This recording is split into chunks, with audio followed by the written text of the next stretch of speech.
പൊന്നാന്റെ ചെങ്ങന്മാരെ ഞാനിത് 2-3 പ്ലാന്റ് കാണിച്ചിട്ടാ. അതായത് ഒന്ന് പിലാവിൻ്റെതും ഒന്ന് ചെടിൻ്റെതും ഇട്ടാ. ആ പിലാവിൻ്റെ പറഞ്ഞത് ചക്ക കാണിച്ചിട്ട് അന്ന് കഴിയുമ്പോൾ എന്താ ചെയ്ത് ചക്ക തേക്കണുള്ളൂ. അപ്പോൾ ഇന്ന് ചക്ക ഏകദേശം വിരിഞ്ഞ് കഴിഞ്ഞിട്ടുണ്ട്. അപ്പോൾ അതുകൂടി നമ്മൾ കാണിച്ചിട്ടാ. അപ്പോൾ അന്ന് നേരെ വിലോക്കാം. അപ്പോഴേ ഇതാണ് ചെടി കാണുന്നത്. ഇതാണ് ഒരു ഒന്നാമത്തെ ചെടി.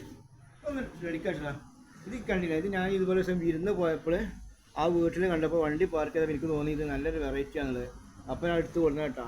നല്ല മുള്ളുള്ള ഇത് വലിയ റേറ്റായി പോകണതാണ്. അപ്പോൾ ആദ്യം ഇത് കൊടുക്കുന്നത് ഈ ചെറുതുള്ളൂ. ഇതിപ്പോൾ പറഞ്ഞതിൽ തേച്ചത് കേട്ടോ. അപ്പോൾ ഒന്ന് ഇതാണ് കേട്ടോ. ഞാൻ അടുത്തത് ഞാൻ കാണിച്ചു തരാം. അപ്പോൾ ഇതാണ് രണ്ടാമത്തെ പ്ലാന്റ്.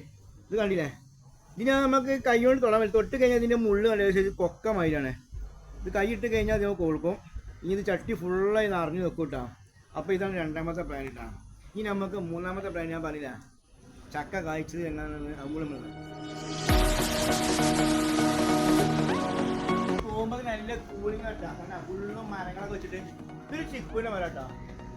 അപ്പോൾ ചിക്കു കായ്ച്ചിട്ടില്ല.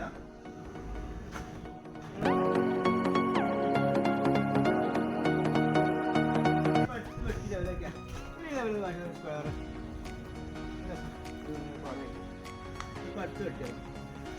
അപ്പോൾ ഇനി അടുത്താണ് ചക്ക. ഞാൻ അന്ന് പറയുമ്പോൾ ഈ പിലാമ ചക്ക ഇല്ലേ ഇങ്ങനെ കായ്ക്കില്ല, ഏകദേശം ഇങ്ങനെ ആയിട്ടില്ലല്ലോ അന്ന് കായ്ക്കുമ്പോൾ. ഒരു അടുത്ത് കൊണ്ടാ ആദ്യം അന്ന് കായ്ക്കുമ്പോൾ ഇത്ര ഉണ്ടായിരുന്നുള്ളൂ.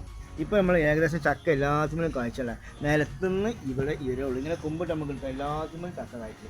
അന്നത്തെ ആ വീടൊക്കെ എത്ര വെച്ചാൽ ഒരു 15 ദിവസമൊക്കെ ഉള്ളൂ ആ വീട്. ഇപ്പം ഇതിമെല്ലാം ചക്ക ആയി ഉണ്ടാ. മൊത്തം ചക്ക ഇതൊക്കെ വാങ്ങിച്ചത് ഇവിടെയൊക്കെ ചക്ക ഉണ്ട്. പിന്നെ ഞാൻ അന്ന് പറഞ്ഞ ഒരു ഈ ചക്ക അടിയിൽ കായ്ക്കാനുള്ള കാരണം എന്താ വെച്ചാൽ ഇവിടെ ഞാൻ പറഞ്ഞ കെട്ട് കെട്ടണമെന്ന്.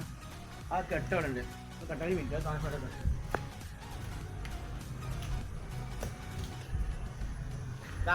ഈ കെട്ട് അപ്പോൾ ഈ കെട്ട് കാണുക. ഈ കെട്ട് അറിയാ കാണിക്കാം. ഈ കെട്ട് ഞാൻ കാണിച്ചു. ആ കെട്ട് ഞാൻ കഴിഞ്ഞ കൊല്ലം കെട്ടിയതാണ്. അപ്പോൾ ആ കഴിഞ്ഞ കെട്ടുകൾ നമുക്ക് ഏകദേശം ഇപ്പോൾ ധാരാളം ചക്ക കായ്ച്ചു. ഇതൊക്കെ നമുക്ക് നിലത്തുനിന്ന് ഇടാണ് കേട്ടോ.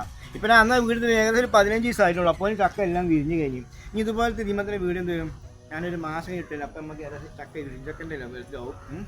അപ്പോൾ നമുക്ക് ഇന്നത്തെ വീഡിയോ എത്ര കൊള്ളും. അടുത്ത വീഡിയോ വീണ്ടും വരും. നമുക്ക് ഇപ്പം കാണാം.